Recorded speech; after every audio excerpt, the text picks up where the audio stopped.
Okay, well, welcome to Ben Rivers once more. You were here last night as well, but, or Friday night, I should say. Friday. Yeah, well, that's still sort of very much in the zone of that movie. So things are suddenly moving so much faster. Yeah. I just sort of wanted to kick off really by maybe it's a fairly elementary question, but could you give us a sense of sort of where the very initial spark of the idea for that film emerged from, in a sense? What were you sort of originally, where did it come from? What was the original impulse to make that film? Well, it was really my friendship with Ben, and we'd got to know each other and shown. He also Ben Russell, the co-director, so it's co-directed, and everything, like I should say, like the whole film was really completely collaborative. We came up with the idea together, we shot everything together, we sat in a room together and edited, for all those the kind of difficulties of that. Actually, it was quite straightforward. It was nice, but to just backtrack, we knew each other's work well and had shown each other's work, and quite early on, in something like 2009, I think, we decided to go on a tour together with our film, with 5 each of our films, sort of showing them like one after the other. And we travelled around New Zealand and Australia, showing this program of films called "We Cannot Exist in the World Alone."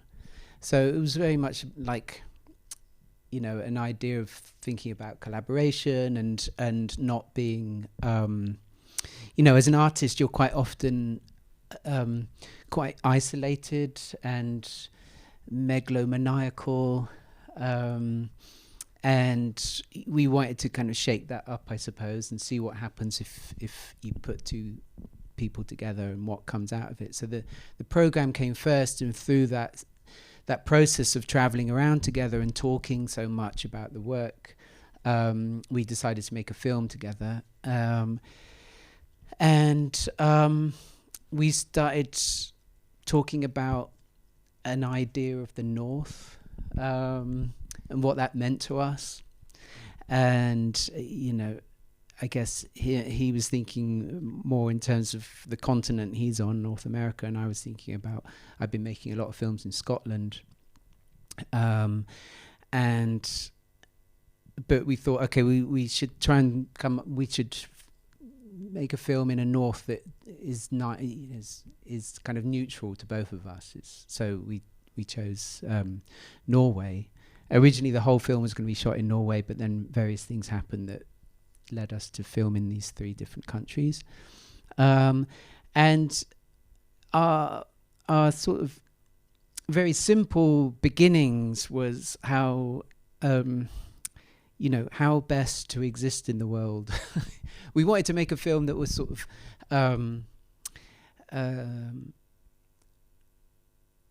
don't know, that's sort of positive in a way. Whether it ends up being positive, I don't know, but we wanted to make a film with this idea, not necessarily of utopia, because utopia is too big a word, and we never actually spoke about utopia, but it was this idea of like how do we, what are different ways that we feel like good ways of being in the world in relation to ourselves, others, nature.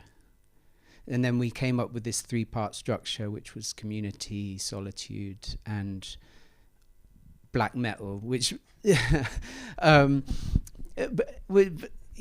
could have been, like the woman says earlier on, it could have been trance music, it could have been any kind of music or other kinds of art forms, but it was about that kind of the phenomenological moment, like existing really in that moment, and that being an idea of this, another kind of utopia that you might move through. So it was like about thinking about how, I mean, in retrospect, we talked about it as like, can utopia be something that's transient, like something that you pass through? It's not something that you can kind of rely on with any permanence. Yeah, it's interesting because in the Q&A you did on Friday, somebody in the audience brought up the idea of utopia, and it's very, very common that we've sort of come to use the word utopia a lot to mean, you know, a perfect place or a perfect world. But I think, the actual literal meaning from the Latin of utopia simply means no place, doesn't it? I think so. Yeah. It's not inherently a positive concept. In fact, I think the original book by Thomas More, Utopia, I mean, the island he describes isn't all great either. It is a little Definitely bit authoritarian and, you know, there's certain sort of punishment systems and so on. So utopia is perhaps slightly a red herring, but it seems to apply very well to a film like this as well, because you do manage to evoke this sense. It would be interesting to watch this film not knowing anything about how it was made, because you manage to evoke this sense of where are we? What is this place? Who are these people? You know, you don't give us any intro. You just put us right in there. I mean, is that because it seems to me, and it's, you know, this film and the other film that's showing here this month, 2 Years at Sea, they are kind of showing. It seems to be really fascinated in showing human beings existing, you know, in a totally different rhythm from the urban, for example. Like in just very, you know, the 2 Years at Sea shows a hermit in Scotland who lives really on his own, has created this world in nature around him. These people in this commune also have kind of done the same thing, but there is some sort of social relation going on. You seem very drawn to these scenarios of humans outside the world we've sort of post the industrial environment humans have made for themselves. What is the impulse is there something in the way you grew up that draws you to those? Is it a political impulse for you? Why do you think you keep returning to this idea? Yeah, it's a good question. Why? Maybe. Yeah, I mean, maybe the film's a part of my own inquiry into why I'm interested in it. You know, in a sense, it's sort of like a circular Ouroboros thing. I think, I mean, it's both of those. It is partly to do with my growing up. My growing up was in the countryside, completely free. I had a lot of space, and you know, there's definitely a part of me that sort of still pines for that, even though I live in London and I love London. I mean, it always seems kind of ironic to people that I live in one of the big messy cities of the world, and yet I'm making these kinds of films. And but maybe that is partly why it's I can kind of live that life in the film and then live a kind of opposite life in the city.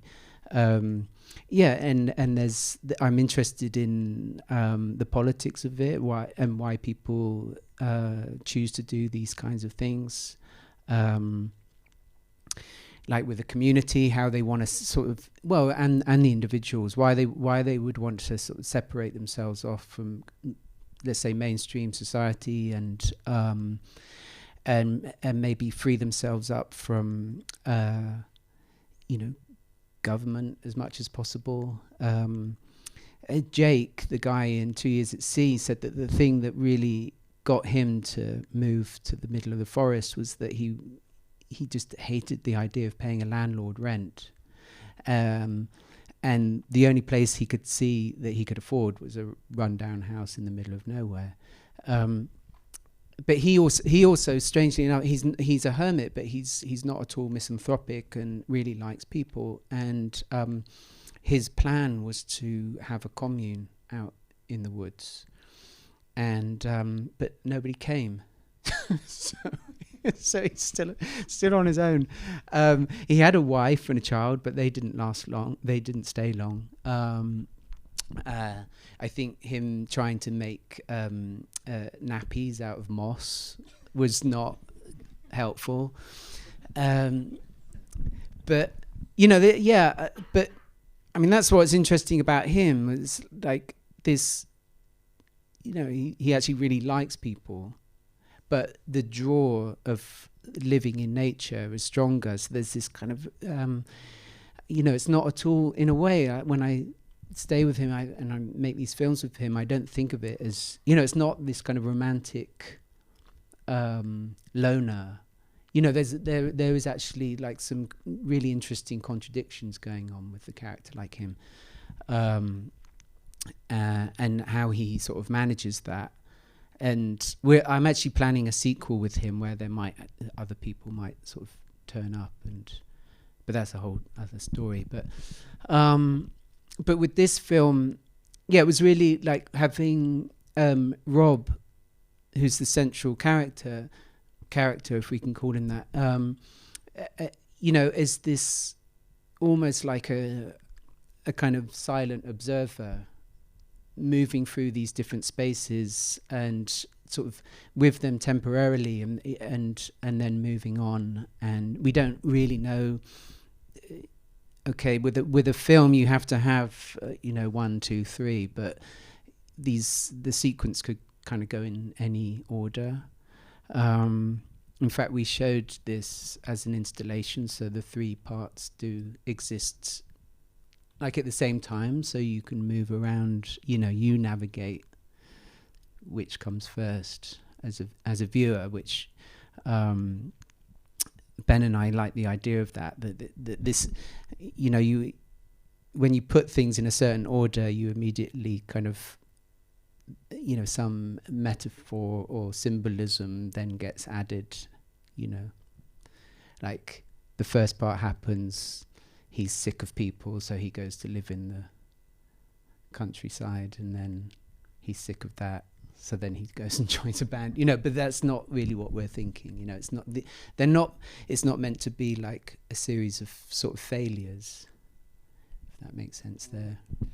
Yeah, I mean, and it's the sort of layering of the film is also that you have him as a kind of observer of this commune, but then also you have, in a way, yourself, or the camera is also very much acts as an observer of everything that's going on, and that's what's really striking about the style you film it. It feels very close, embedded in this group of people and this environment. And I was really wondering about how you sort of embedded yourself as a filmmaker amongst these people. I don't really know if you knew them well before, or if also how long you were there for. Is it about building trust with these people, to show them naked and so on, and to get inside their conversations? What was that process like in terms of, and also how much are you observing and how much are you sort of influencing events as well? It's always difficult to know how much to give away in a way, but well, we were there for a month, and if they were naked, we were naked with the camera. That's what I was wondering. Yeah. Which is quite funny, holding a big film camera with nothing on. Well, so the commune is interesting because it's not an actual commune, but they're all people who live in communes. So we spent quite a long time visiting different communities and trying to find the right one to film in.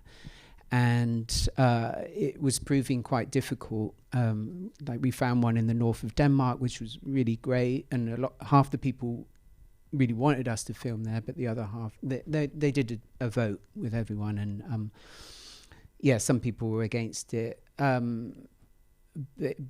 because they'd really been exploited by a Danish TV company, and so they didn't really trust cameras anymore, which was fine.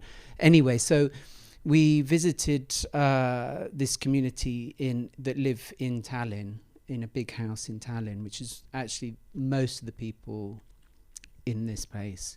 But we didn't want to film in the city, so we found this place on an island in Estonia. This kind of bunch of houses that belonged to this shaman, and he let us kind of move the commune to his place, and we all lived together there for a month. And but then we also brought in other people from other places, like the family with the 2 kids. They're from a commune in the States. There was a guy from Britain. There was a couple of people from Finland. So it's a sort of it's a constructed community. In that sense, they all were totally on board with the film and had full agreement to be involved, and also knew what we wanted to try and show these kind of fragments of everyday life, of what it is to live in a community, like just cooking and doing some gardening, but also playing, and just it's fragmentary. So we had sort of 3 different formal procedures for each of the sections. So the first one is we've both got cameras, and it's handheld, and it's very close, as you say, and it's very like, it's the closest to sort of observational documentary, and fragmentary in a kind of human time. And then in the second one, we use the locked off camera, and it's much more kind of solid in a way. And Rob becomes, this body that moves through this landscape that exists on a very different time scale, like mushroom time, rock time, lichen time. And then the third one is using the Steadicam, and that's supposed to appear like one unbroken shot. It's got some cheats in it because we're shooting on film, so we have to have cuts. But yeah, it's interesting because in both the films we've been talking about, they both feature quite a long unbroken shot of a lone man in a rowing boat on a lake fishing, and you just sort of hold that shot and just see where this person drifts. And obviously, sort of lone fishing is not traditionally a great cinematic subject in the sense of drama. And I love the fact that you really allow that these, which are also very sort of primitive. A lot of what we see the humans doing are actions that humans would have been doing from before civilization, in a sense. So sort of getting to these elemental moments of existence. But I just wondered particularly that was there something about the act of fishing that attracts you as a as a filmmaker or a cinematographer. Yeah, it's not some. I've never been fishing. But I like the idea of it. I like seeing. I like the idea that these people just go and sit there, and in a way, like, it's not really about catching the fish. I think we know that. It's about just sitting there and with your thoughts and the nature and the sounds. And so I really just like that image of a lone person on a boat. Just drifting, and this is an aside, but it's the distributor's fault that we didn't show on DCP. We showed on a file, and we're missing one thing, which with the DCP we get 5.1 sound, so it's surround, and that also changes in the different parts of the film. We treated it differently, and we worked with an amazing sound designer, Nicola Becker, and so in scenes like that where you've got the guy on the boat, you really you feel the air and the raindrops. You're kind of in it a bit more, I think, with the 5.1. But anyway, that's just a small aside. But yeah, I'm sort of interested in like this relationship with real time and cinema time, and what people expect in the cinema. You know, what we've come to expect, the speed of cuts and things, the length of shots, and you know, if any one of us were out in nature looking at a lake, we'd quite happily look at it for a really long time, or just stare at the sea for ages. But then when you put someone in the cinema and you show a shot like that, which is maybe, it's only 3 minutes or something, 4 minutes, and it suddenly feels you start to feel the time, and you start to be really aware of it. And sometimes that can put you through frustration, but then I think, my hope is that you sort of go past that frustration, and your brain says, okay, I'm going to be watching this for a little bit of time, and then maybe you relax, and then you can start like just enjoying it, and enjoying like the small details, the sound, which, you know, is often forgotten, you know, so you like can really listen, and maybe like daydream, think about other stuff. That's also fine. Go to sleep. Yeah. Well, hopefully not that. But no, I mean, I should say the one in 2 Years at Sea is about twice as long as this one. So be prepared if you come back. Yeah. but it's great. He drifts about a bit more as well. He drifts more. That does have a dramatic moment. Yeah, it does. Actually. It does. But it's really, you know, it's amazing that this is already 8 years ago, this film, and 2 Years at Sea is 10 years ago. And it seems that in a way this approach to showing the human kind of not really as just a sort of one element in a natural world that is sort of not only bigger than the human, but in a sense trying to show the human as simply a part of the natural world. It feels like those are ideas that have really caught up now a lot more. They're discussed a lot more in terms of climate politics and so on. I'm also thinking about the writings of someone like Timothy Morton, who's very concerned with this, trying to sort of push you into a new way of thinking about being a human and existing as part of the same sort of biosphere as everything else. And a lot of the way you shoot human beings in nature is, you know, that they're not in the center. The wonderful overhead shot of Rob moving through the forest, just off to the, really the side of the shot, and these kinds of things. And I wonder if, I don't know how consciously you were thinking about those ideas, but perhaps as your work has developed in the last few years, are these things that are more at the forefront of your thinking, or are they just naturally evolving out of your practice?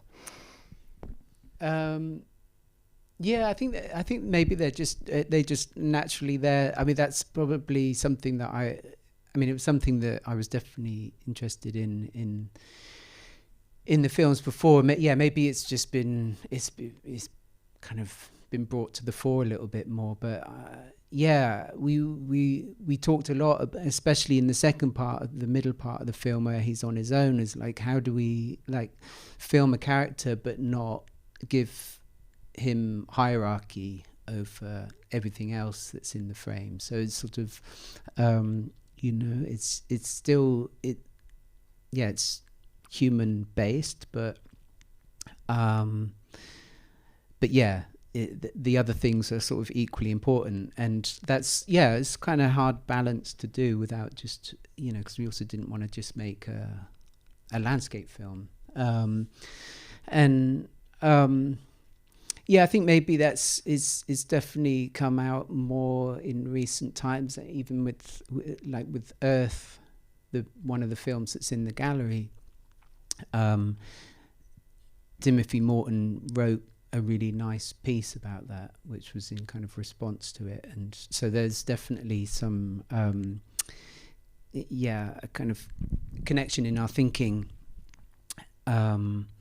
about and also you know, I made this film a couple of years ago now, which is about a sloth in Costa Rica, and to me that was like the sort of trying to move to the next level of just getting rid of the human and trying to look at another creature with the same amount of time and attention that we generally give to each other. I also wanted to ask you about filming the band, because you know the sort of the language or the visual language of filming live music is quite well established, and it seems to me something that's really hard to break the mold of that. I think you did that incredibly well in that, you know, second half, and I really wanted to know, like, are you interested in that sort of filmic language of live music, and were you interested in trying to find a way to film it in a really other kind of way? I mean, I love watching live music, but actually, no, I think I'm mostly, I found the sort of the filmic version of it tended to be quite unexciting. There's probably some no, there are some examples which I'm blanking on, but we definitely did look at some examples of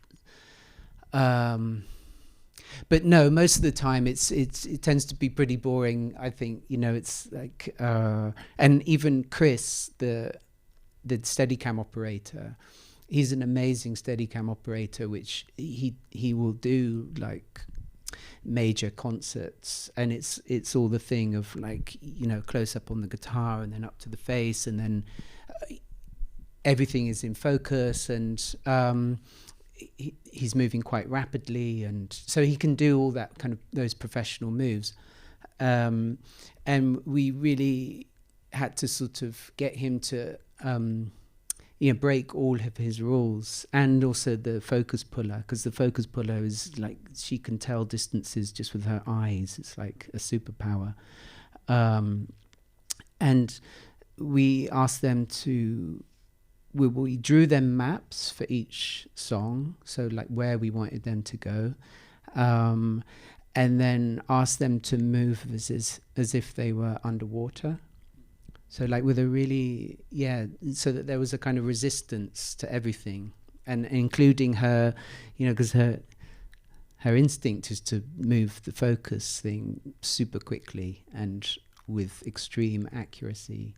And so for her to do this really slowly was kind of hard, but and they were actual live gigs with an audience that we did. There was one on Saturday night and one on Sunday night, and actually we used this is all from the Saturday night, so it was unrehearsed,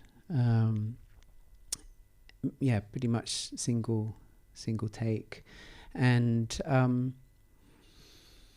it was just sort of about trying to you know, get that feeling of what it feels like to be at a live music show, and also to play in a live music show, like to be right in it. And this is another thing that sort of is, I mean, it's fine, but with the 5.1 you really get, it sort of gets in your body a bit more, and the sound of the musicians, like as the camera moves around, there's like, so if you're on the drums are louder, and then the other instruments are sort of a bit further away, but you sort of don't really get that so much with just the stereo, where it's all from the front.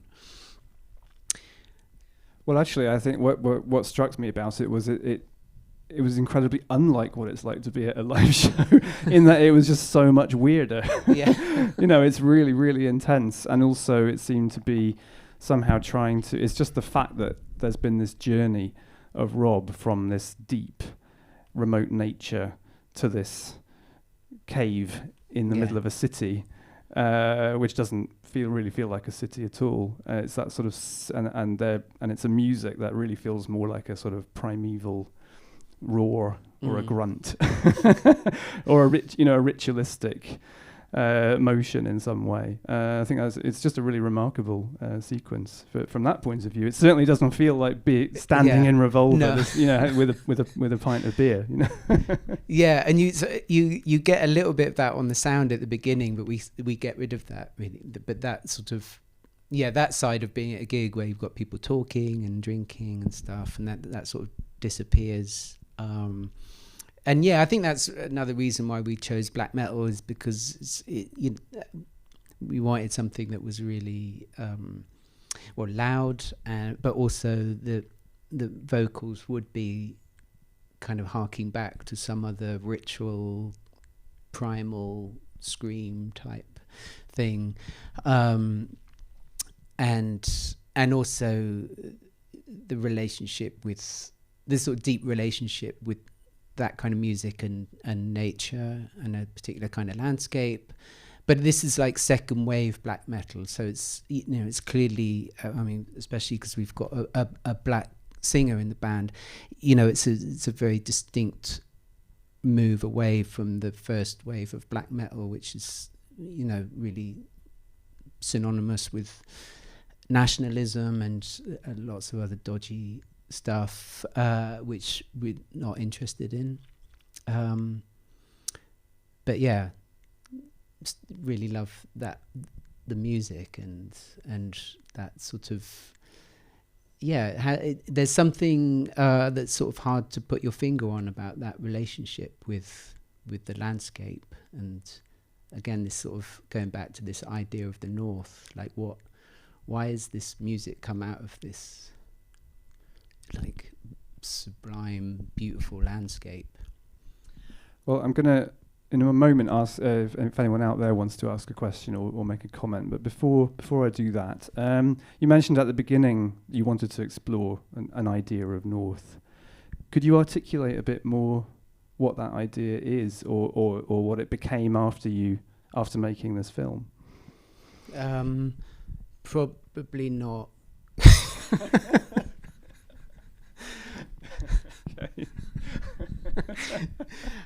I don't know. It's like it's a big question. Yeah. And like some things you don't really want to articulate because it's about a certain sort of sense of mystery. Things which aren't. That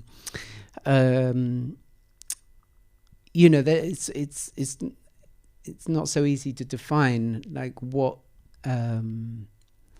what draws you to a place where the winters are really long and difficult, and is it just about things like that, climatic? I mean, I'm just thinking about you as a Brit, for example. Is there something there to do with also a way of life or an attitude to freedom, or how you can make use of the landscape? Because obviously the British landscape, is a very different type of landscape to Scandinavia. I'm not only talking about sort of physically. I'm talking about in terms of private ownership and public access, and these kinds of things are very different in the two zones, aren't they? Yeah, definitely. Just the idea that and Scotland is edging that way, obviously, like in terms of landscape, but also it's maybe partly to do with population. I mean, the population of England is I don't know what it is, 60 million or something. Yeah. It's a lot of people to pack into quite a small space. And then when you move up to Scotland, it's like 6 or 7 million, so it's closer to Norway. And so I think it's maybe partly that, people have more space and more freedom, and you can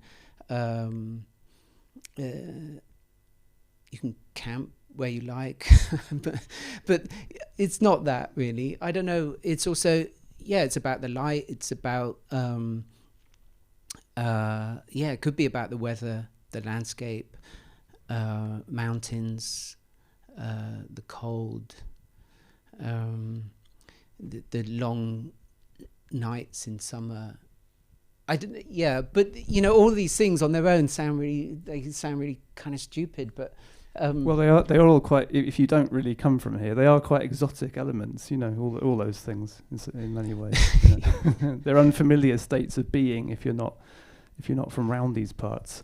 Yeah. I mean, I guess there's always this sort of. I mean, I've been interested in that idea of like what draws people to go to other places, and why have I been drawn to the South Pacific a number of times, and it's obviously partly that exotic idea, but like everywhere is exotic. Someone was saying to me the other day that every time they went to London it felt mythic, and I thought that's great. You know, I don't get that because I live there, but I can sort of understand that idea, and so maybe it's also this. It's not just, it's also this kind of mythic idea of